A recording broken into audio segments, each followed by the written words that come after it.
Setelah Perang Dunia Pertama berakhir, terjadilah krisis keuangan terbesar di dunia. Semenjak saat itu, sistem keuangan, sistem perbankan, bursa saham mengalami perbaikan-perbaikan yang sangat berbeda jauh dari sebelumnya. Perang dan resesi ekonomi membuat pembaharuan di dunia keuangan adalah imbas positifnya. Kita pasti setuju bahwa pressure atau tekanan dalam hukum fisika merubah karbon menjadi berlian. Intinya adalah adanya tekanan. Benda tak bernilai seperti karbon ditekan di pressure jadi benda paling bernilai sedunia yang namanya berlian. Jadi tekanan jangan pernah ditakuti, masalah jangan pernah ditakuti, semuanya harus dihadapi. Tekanan Perang Dunia menghancurkan seluruh dunia, namun sejak selesai Perang Dunia Kedua, kecepatan pembangunan teknologi ada dalam kecepatan penuh yang membuat dunia seperti saat ini sangat maju dibandingkan 100 tahun yang lalu. Kemajuan umat manusia dalam 5.000 tahun dicapai hanya dalam 100 tahun. Sejak Perang Dunia Kedua juga ada New World Order yang bercita-cita mulia untuk tidak ada lagi Perang Dunia Ketiga, ingin membuat dunia damai. Dan New World Order tadi di bawah kendali negara pemenang Perang Dunia Kedua, yaitu Amerika dan sekutunya.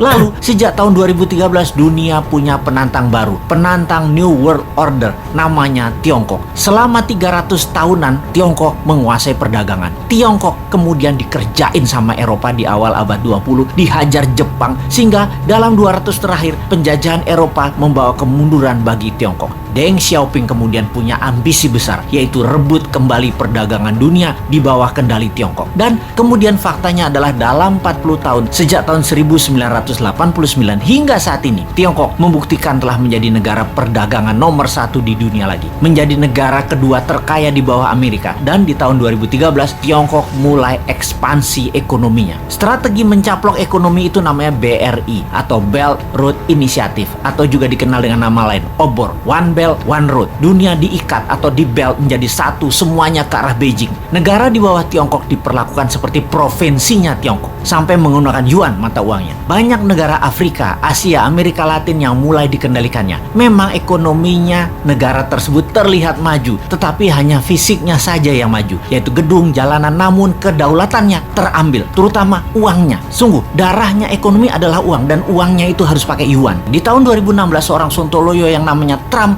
menang presiden di Amerika, dan selama 4 tahun terjadilah perang dagang yang dimenangkan Amerika secara telak. Tiongkok tidak tinggal diam. Globalis cabal yang sejak lama bersama mereka memilih presiden lemah yang namanya Biden dan dimenangkan. Amerika mendadak menjadi mitra Tiongkok kembali saat ini. Pada saat PKC, Partai Komunis Tiongkok, beberapa minggu yang lalu ulang tahun ke-100, Xi Jinping dengan berani mengatakan akan memenggal kepala negara yang berani membuli Tiongkok, akan mengambil kembali Taiwan, Hong Kong, dan Macau. Bukan one country two system, tetapi one country Tiongkok only, dan menyiapkan 1000 silo tempat peluncuran roket berhulu ledak nuklir. Saat ini dunia dalam keadaan Perang Dunia Ketiga melawan virus akan menjadi perang militer Perang Dunia Ketiga sesungguhnya. Pernyataan sederhana dari pakar intelijen yang mengatakan, kalau Amerika tidak serang Tiongkok sekarang, mendiamkan Tiongkok sampai 10 tahun ke depan, Amerika tidak akan pernah menang perang dengan Tiongkok. Tiap tahun Tiongkok akan semakin kuat dan semakin kuat. Indonesia bagaimana? Pepatah gajah berkelahi dengan gajah, pelanduk mati di tengahnya. Jangan sampai terjadi. Amerika dan Tiongkok berperang, jangan sampai Indonesia jadi pelanduk mati di tengahnya. Kita harus segera berdaulat. Ambil kesempatan ini untuk berdaulat. Inilah masa yang tidak ada lagi yang terbaik dibandingkan masa ini. Pertama, Bappenas membuat perhitungan dengan rinci. Berapa cost accountingnya untuk Indonesia menjadi negara superpower di tahun 2045? Berapa biayanya? Buat 3 step. Menjadi negara berdikari di tahun 2025, menjadi negara maju 10